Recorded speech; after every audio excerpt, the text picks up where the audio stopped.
The Zlorak were ancient, apex predators on 13 planets. Their biology was a perfect blend of savagery and strategic brilliance. Armor-plated hides. Neurochemical reflexes that responded to sound before sound even registered. A bite pressure capable of cracking starship hull plating. No race had ever enslaved them. No species had ever domesticated them. They were not hunted, they were feared. That was until the humans arrived. Dr. Gextrol, lead xenobiologist of the Galactic Zoological Authority, floated uneasily in his grav chair as the footage looped again. "Pause it right there," he croaked, one clawed digit stabbing toward the projection. The image froze on a still frame, primitive, gritty footage from a human colony ship's onboard surveillance. A child. Human, maybe 10 cycles old, his cheeks round and smiling. He held a fork. On the other end of the table was a roasted Zlorak juvenile. Spiced, garnished, half-eaten. "Dear stars," whispered Assistant Archivist Jern, her frills wilting. "It's not fake," Gextrol said grimly. "We confirmed the colony's logs. They encountered a feral Zlorak hunting pack on Vervin's moon. Killed 3 with kinetic slug throwers. Field-dressed them. They ate them? They hosted a barbecue." The word itself tasted obscene. Barbecue.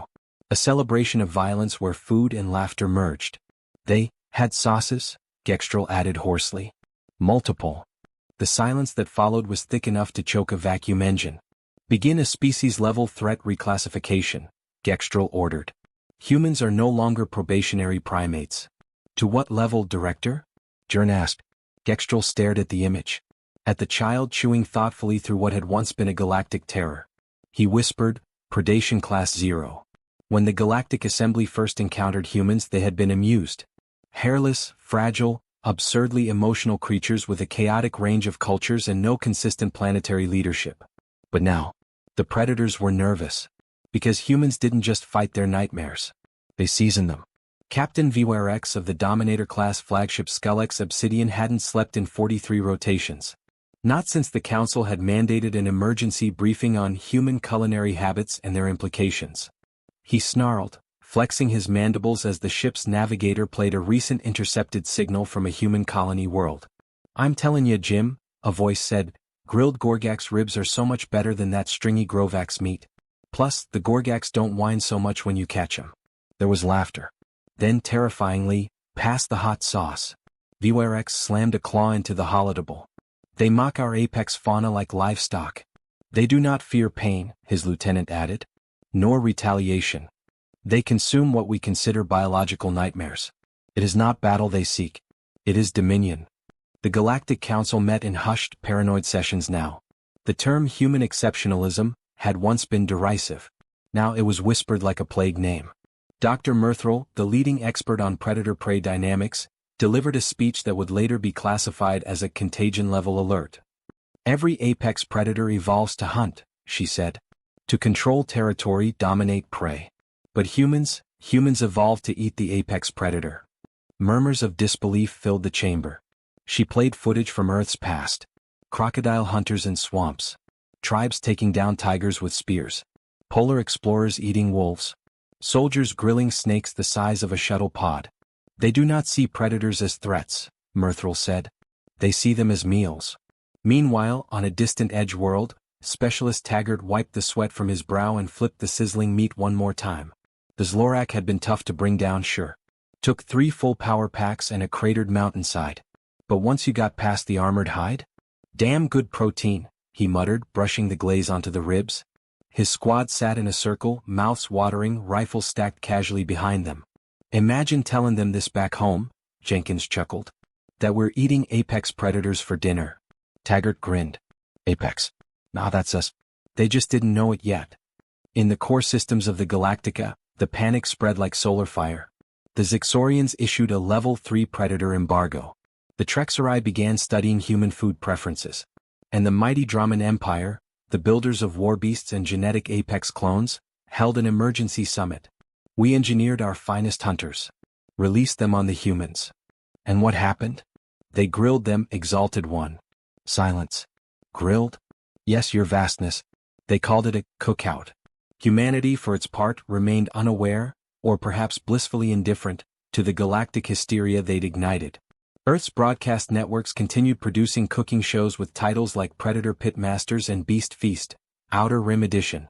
Interstellar trade requests for alien spices surged. One viral clip, watched across 17 systems, showed a human chef holding up a slab of Zlorak meat. "This one tried to bite me," he laughed. "So I bit back with flavor." The crowd roared. Galactic military intelligence issued a quiet order: suspend all direct conflict with humans until further notice. Because no one wanted to be the next Atre. On the observation deck of the Celestial Reverence, Supreme Strategist Voltherian sat shaking, a rare show of vulnerability from the 10-limbed war planner. "They do not kill for dominance," he murmured. "They do not feast for sustenance alone." His aide tilted its head. "Then why, Supreme One?" Voltherian looked down at the footage of humans laughing, cooking, sharing food. "They eat for joy," he whispered. "And that makes them unstoppable." Far away on Earth, a child played with a stuffed Zlorak toy. "RWR," he said, then pretended to eat it, giggling. His mother laughed. "Dinner in 10 minutes.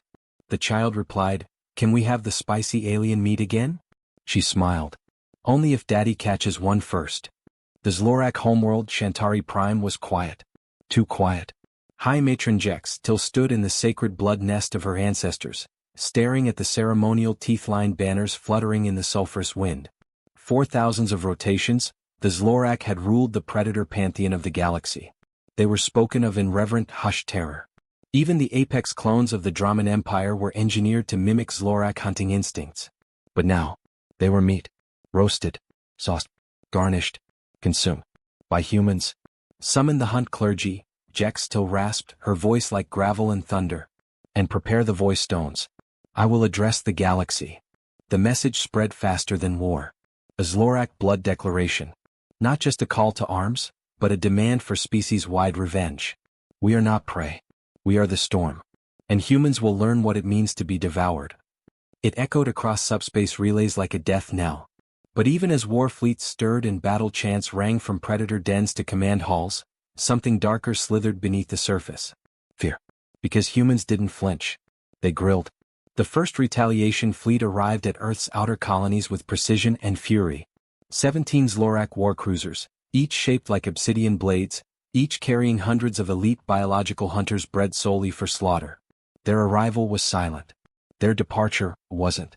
The human outpost of New Thermopylae activated Protocol Emberlight. No surrender. No broadcasted diplomacy. Just smoke. Just fire. When the Zlorak landed, they found the base abandoned. Not a soul in sight. No lights. No heat signatures. Just meat racks. Rows upon rows of alien corpses hanging from reinforced steel beams, slowly smoking over low heat. And scrawled in black grease above the largest one: "Welcome to the pit. You're next." Elsewhere, deep in the Nebulan drifts, the pirate cruiser Fong Reaver picked up a distress signal. The voice was human. "Come. Casual. Lost containment of a culinary experiment. Requesting immediate evac. Subject has evolved taste for predator meat and refuses to stop." The pirate crew laughed. Another human joke. They answered the call. 3 days later, salvagers found Fong Reaver drifting. Hollowed. Not destroyed, emptied. Bones licked clean. Burn marks around the mess hall. A human apron still sizzling on the cooking unit, embroidered with "Kiss the Cook." Back on Earth, Chef Ramos became the face of a movement. A combat veteran turned interstellar chef, he opened the Apex Grill on the Terran Trade Spire, claiming to serve authentic predator meat from 20 systems. At first, everyone thought it was a gimmick. Then the reviews came in. Then the panic followed. Because Ramos didn't just cook alien apexes. He perfected them. One viral stream showed him butchering a Groxa Deathclaw, humming a tune as he filleted muscle from bone. "Oh, this one's tricky," he said. "You gotta slice against the grain. Otherwise, it fights back on the way down." Billions watched in horrified fascination as he slow-roasted it over Ethwood charcoal. His final words before biting in: "Tastes like ego." Across the galaxy, empires shuddered. Because for all their size, their armor, their power, none of them had cultural immunity to mockery. Humans didn't just defeat monsters. They turned them into flavor profiles. The Galactic Assembly met again, this time under blackout protocols. Species once proud and isolated now sent ambassadors in droves. Enemies sat beside each other. Former warlords whispered peace. Not because they were allies, but because they were scared. Chancellor Verne of the Zillan Coalition, whose people once bred atmosphere killers for fun, stood and said, "We underestimated the humans. We laughed at their weak forms. But we failed to understand something critical." Everyone leaned forward. "They are not just apex predators," he said. "They are apex consumers." In a sealed facility orbiting T-Charon 5, the most secure prison lab in the galaxy, a meeting unfolded. Humans had been invited. 3 of them. One wore a butcher's apron. One wore a marine's exosuit. And the last wore a suit so sharp it could have cut neutronium. They were the face of Earth's new initiative, Operation Flavor Lock.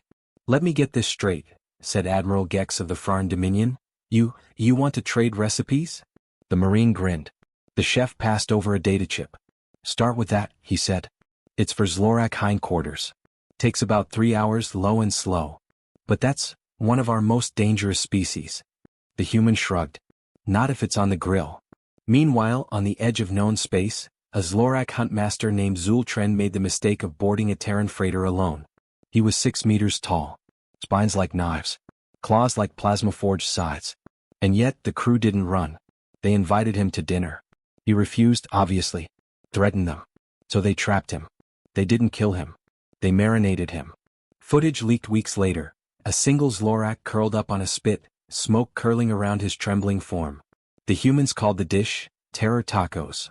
Sales across human space tripled overnight. To many species, the escalation felt like psychological warfare. Not just battle, but cultural obliteration. The message was clear. If you threaten humanity, you're not just risking defeat. You're risking becoming dinner. But beneath the laughter, beneath the hot sauce and meat racks, something darker was brewing. Because not all humans celebrated. Not all believed it was harmless fun. At the Interstellar Ethics Council, Dr. Ilara Moan stood alone against the tide. "We're normalizing horror," she said. "This isn't pride. It's pathology." "Are you saying we should let apex predators kill us?" one counselor asked. "No," she replied. "But we shouldn't laugh as we devour the galaxy." Her words were ignored. History would remember her differently. In orbit over Earth, the United Galactic Accord convened their final emergency session. Too many fleets had been lost. Too many apex lines were extinct. And the humans? They were still smiling. Because to them this wasn't war. It was flavor discovery. The Galactic Accord was crumbling. Not through weapons. Not through bombs. But through menus. Each extinction, each culinary special, was a line erased from the ancient fear tapestries that had bound the galaxy in equilibrium. The predator balance, carefully maintained for millennia, was tilting. And every plate served on Earth added weight to humanity's cultural gravity. Inside the Great Accord Chamber, once used to sanction wars and broker fragile peace, the delegates now stood around a smoking tray. A tray that hissed. A tray that sizzled. The centerpiece was unmistakable, the curved spine of a Zarathi spine beast, still twitching in residual neural protest. A human chef, invited no less, was slicing it open with reverent precision. He didn't speak. He just served. One delegate fainted. Another wept. And Chancellor Verne, the same Zillan who had warned of humanity's appetite, leaned in and murmured, "I hate that it smells delicious." In hidden star systems and forgotten moons, ancient apex species began to vanish, not because of war, because of demand. Hunters turned trappers. Predators sold their own kin. Meat markets, once black market oddities, went galactic mainstream. Human currency surged in value not because of technology but because of recipes. Human colonists didn't just terraform planets. They scouted for flavor profiles. Zlorak tendons were being pickled in Terran brine on colony farms. Velraxian acid wasps were smoked whole and sold in vacuum-sealed bags at Martian gas stations. Even the dreaded Granig mothflies, once used as planetary siege breakers, were being deep-fried and dipped in honey. Human marketing called them. Sting bites, taste the pain. But the galaxy wasn't quiet. It was sharpening. On the ruined world of Thrask, remnants of apex species gathered in silence. A conclave of beasts, once rivals, now united by desperation. The last alpha of the Grawl, whose people had once hunted black holes for sport, stood and bellowed. "Enough. We go to Earth not to conquer, but to consume." A murmur passed through the crowd. "Not their way," he clarified. "Our way." They would eat the eaters. They would devour the devourers. It was the only way to reclaim fear. Earth, meanwhile, was hosting the first ever intergalactic culinary combat championship. It was insanity. Live-streamed across 12 galaxies. Teams from dozens of species competed for dominance, not with weapons but with spices, sears, and sauces. The reigning champion? Humanity. Specifically, the dread sous chef of Neptune Outpost, a man named Big Mikey, who once grilled an entire Balaxian thunder beast without killing it, a technique he claimed enhanced flavor. His motto: if it screams, it steams. Crowds chanted his name, and cameras never stopped rolling. Even as war brewed. That's when the attack started. Not direct. Not orbital bombardments. More surgical. Human freighters found dead crews. Not butchered eaten. Campsites on fringe colonies left abandoned with only bones. Scattered kitchen gear soaked in blood. The message was obvious. This is how it feels. And it worked. Fear began to curl back into human throats. People started locking kitchens. Apex dishes became taboo again. Legislation was proposed. Then the Apex Conclave made their move. A stealth carrier, invisible to all sensors, descended over New York arcology. Its cargo, 20 Apex species. Genetically enhanced. Starving. Met. They landed in Times Square. And began to hunt. It was chaos. People screamed. Buildings fell. Organic blades tore through titanium. Emergency services were helpless. Soldiers were slaughtered. Until one man stepped from the smoke. Wearing an apron. And carrying tongs. It was Chef Ramos. Retired. Hunted. Hiding. But now unleashed. He moved like a dancer, ducking under claws, dodging acid, flipping hot oil in wide arcs. Behind him backup arrived, not soldiers but chefs. The Earth Culinary Defense League. Their motto: if it bleeds, we can braise it. 1,000 trained food warriors swept the streets, repurposing kitchen trucks into death machines. Lasers mounted to smokers. Drones armed with marinade canisters. Spices deployed as aerosolized irritants. And Ramos? He leapt onto the back of a Granig siege beast and jammed a thermometer into its neck. Medium rare, he muttered and pulled the trigger. Across the globe, battles broke out, kitchens versus kaiju. In Shanghai, a deep-sea leviathan was trapped in a seafood market freezer. In Nairobi, Apex flyers were netted mid-air, dragged down by fusion rotisseries. In Rio, the famous Churrasco Guild roasted a Velraxian stalker using lava-glazed skewers. The world burned. But the humans grinned. Because now it was personal. One apex creature, an ancient nightmare from the black holes of Parnax, escaped and activated a stolen comm. Its eyes trembled as it sent a final transmission. Do not come to Earth. They are not sane. They feast while bleeding. They dance while you die. And their children bite back. Within a week, the conclave collapsed. No species could endure that humiliation. Being seasoned. Being rated by Yelp. Being turned into novelty chips. All that remained of the would-be conquerors were recipe cards and regret. But something else happened. A strange, eerie silence spread across predator-controlled systems. One by one, Apex worlds went quiet. Ships docked, then never took off again. Predator populations dwindled. Not from battle. From vanishing. Whispers spoke of a new human group, the Tasters Guild. Not official military. Not political. Just obsessed. Obsessed with flavor. They operated in the shadows, sending teams to harvest, sample, and perfect. Legends grew of their leader, an old, nameless woman with knives made from extinct teeth and a palate so refined she could detect fear in bone marrow. No one ever saw her. But every Apex world they visited was marked by the same sign. Delicious. Back on Earth, amid reconstruction and rising culinary schools, Dr. Hilaire Mon stood at the edge of the Pacific Biodome. Alone again. But this time not ignored. She stared into the eyes of a caged creature, one of the last untouched apex predators. It did not roar. It did not growl. It only stared back. Because it knew. We did this, she whispered. Behind her, a tour guide explained the creature's history to excited children. And one day, if we're careful, the guide said cheerfully, we might get to taste it. Laughter echoed. The predator shivered. The predator shivered in its reinforced containment cell. Glass 3 meters thick. Tempered with osmium and psychic shielding. But the fear wasn't from the walls. It was from the eyes watching. Children. Laughing. Wide-eyed. Innocent. And still, dangerous. They banged on the glass playfully, asking questions no alien species had ever considered. Does it taste like chicken? Can we grill it with plasma skewers? Will it scream when it's roasted? The guide laughed. The predator didn't. Because it understood what the galaxy was only beginning to grasp. Humans didn't need war fleets. They needed only curiosity and hunger. The Apex Conclave no longer existed. Their fleets, their legacies, their empires, all dissolved in spice and oil. Their homeworlds? Quiet now. Harvested. But Earth was changing too. The victory hadn't brought peace. It had brought expansion. More species were introduced to human cuisine. More flavors discovered. Every surviving predator was a potential delicacy. They hid in the shadows, burrowed into black holes, disguised themselves as prey. But humans? They adapted. Faster, sharper, and now, organized. The Tasters Guild, once a myth whispered in the galactic underworld, was officially recognized. They didn't answer to governments. They didn't operate within borders. They answered only to one principle. If it breathes, it can be braised. If it roars, it can be roasted. If it fears, it belongs to us.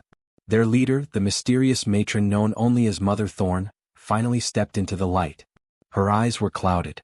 Her skin pale and stretched, tattooed with the names of extinct beasts. She did not smile. Because Mother Thorn only smiled at new ingredients. And today she had one. She stared into the holographic display as a nervous scout from the fringe worlds delivered the report. A new apex species. Unknown. Undocumented. Living on a dark planet behind a collapsing star. Predatory. Aggressive. Armed. The scout trembled. We lost 3 ships to its territory, ma'am. Even our drones couldn't survive. It moves in shadows. It feeds on radiation. Mother Thorn raised a hand. Does it bleed? She asked. The scout blinked. Ma'am? I said, she repeated, eyes suddenly focused. Does? Bleed. A beat of silence. Then the scout nodded. Yes. She stood. Then it cooks. Elsewhere in the galaxy. A shadow moved across the sky of the last predator world, Irath. A human ship hovered silently. Unmarked. Silent. Below, Irathian warlords gathered in bunkers, activating ancient defense grids. They had heard of Earth. They had mocked the stories. Until the menus arrived. Now fear gripped them. Not of death, but of being plated. They activated planetary shields. Called for allies. But no help came. Everyone else was either extinct or already served. The human ship opened. Not with bombs, but with a kitchen drop pod. Inside, a man descended. Chef Ramos. Again. But this time he wasn't smiling. He wore black. His knives gleamed like fangs. And behind him, hundreds followed. The Tasters Guild had brought their elite. They didn't speak. They just began to prep. Flame towers lit up the skies. Smoke coiled into the atmosphere. And across Irath, screams rang out, followed by sizzling. Back on Earth, Dr. Ilara Moan stood before a Terran Senate committee, warning them again. Her voice cracked with exhaustion. We've gone too far, she said. We've turned the galaxy into a buffet. We've devalued fear. And we've rewritten survival as flavor. Senators laughed politely. One even asked for a sample of the spice rub she mentioned in her early reports. Ilara didn't answer. She simply looked out the window into the stars. Because she knew. The moment humans tasted every known apex predator, they'd need more. They'd need something that could challenge them. Or they'd make it. In secret labs orbiting Jupiter, whispers already moved through the genetic corridors. Experiments. Splices. Resurrection tech. Apex-class gene lines combined into new entities. Not to befriend. Not to conquer. But to taste. And in the cold depths of space something watched. Older than stars. Bigger than systems. A creature that fed on galaxies. Dormant for eons. It had awakened not because of a threat. But because something, some civilization, had started eating its children. Its name could not be spoken. Its thoughts could not be measured. But in the language of the cosmos, it asked a single question. Who dares hunger for me? The answer came moments later. A Terran beacon. Streaming outward. A single phrase repeated across every frequency. Tasters Guild. Booking reservations now. And so the stars trembled. Not because of war. Not because of conquest. But because a new cosmic force had emerged. One born not from domination. But from curiosity and cutlery. The apex eaters. The hunters of hunters. The humans. Milky Way like what you just devoured? Then pull up a seat, hit subscribe, and join us for the next intergalactic course. Here on The Void Narratives, our appetite for HFY stories is bottomless, and you won't want to miss a single bite. Fork and knife with plate.